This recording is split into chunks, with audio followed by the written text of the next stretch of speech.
যে আমরা আগে জেলা পয়সা পাঠাইতাম তার চেয়ে 70% কাস্টমার এখন আমরা কাছে আইরা না বিভিন্ন জনে ফোন করি জানরা যে আমরা খোলা আছি বাট আমরা খোলা আছি তারা রেখো এবং তারা আমরা শেয়ার করতে চাই রাখে যে আমরা ফাটাইতাম না তো তারা রেখো যে আপনারা ফাটাইতে পারবা পয়সা ফাটানোর সুযোগ আছে বাট আপনারা যদি মনে করেন সেফলি টাকা তুলতে পারবা আপনারা আত্মীয়স্বজনের তারা তুলতে বেনিফিশিয়ারি যারা আছে তুলতে পারবা আমরা ইনতে ফাটাইতে কোনো অসুবিধা নেই তখন তারা ইতস্তবোধ করেন যে আসলে তো এই পরিস্থিতির উপরে আমরা পয়সা পাঠায় কোনো লাভ নাই টাকা যেতে তারা তুলতে পারতে না ওটা আমরা কাস্টমার জানতাম পারলাম আর কি।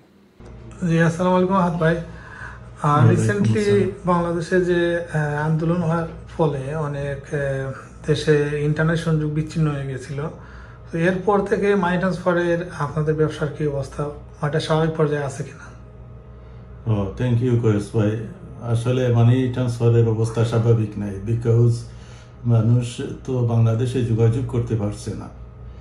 যোগাযোগ বিচ্ছিন্ন থাকার কারণে মানুষ তো কনসার্ন এবং আমাদের কাছে টেলিফোন করে জানতে চাচ্ছে যে বাংলাদেশে স্বাভাবিক হয়েছে কিনা, এবং আত্মীয় স্বজনের সাথে যোগাযোগ না থাকাতে তাদের চাহিদা নেই।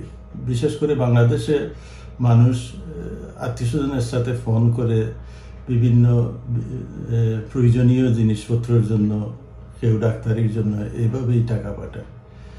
কিন্তু যোগাযোগ বিচ্ছিন্ন থাকার কারণে বিশেষ করে হোয়াটসঅ্যাপে কল দিতে না পারায় এখানে রেমিটেন্সের প্রভাবটা খুবই কমে গেছে।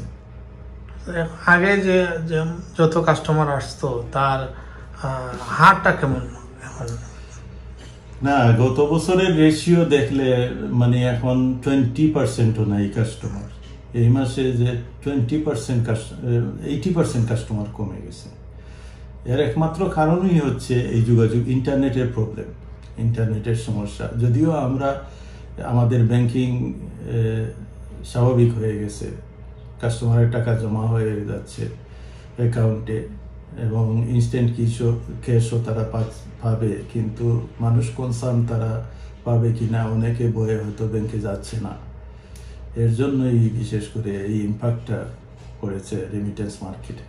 আসলে যে বর্তমানে যে পরিস্থিতি বাংলাদেশের যে পরিস্থিতি বিরাজ করে বাংলাদেশের মাঝে খুব দাঙ্গা হাঙ্গামা চলের, ব্যাংক বন্ধ, ব্যাংক মানুষ যাইতে পারেন না, গিয়া প্রপারলি সেফলি টাকা তুলতে পারেন না, বিদায় বাংলাদেশ দেশ থাকি মানুষে তার আত্মীয় স্বজনের কাছে টাকা পাঠাইতে চান না।